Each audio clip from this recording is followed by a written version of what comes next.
ছিলেন বাঁহাতি উদ্বোধনী ব্যাটসম্যান, যিনি দিল্লির হয়ে ঘরোয়া ক্রিকেট খেলতেন এবং ইন্ডিয়ান প্রিমিয়ার লিগে আইপিএল, কলকাতা নাইট রাইডার্স এবং পরবর্তীকালে দিল্লি ডেয়ার ডেভিলসের অধিনায়কও ছিলেন।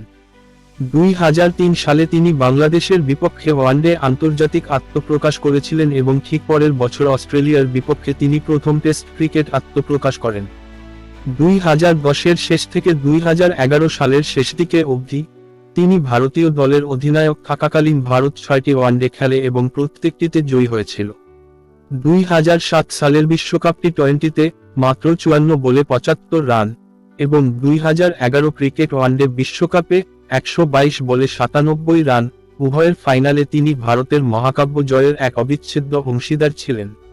গম্ভীরের নেতৃত্বে কলকাতা নাইট রাইডার্স 2012 সালে তাদের প্রথম আইপিএল শিরোপা জিতেছিল এবং আরও একবার 2014 সালে শিরোপা জিতেছিল।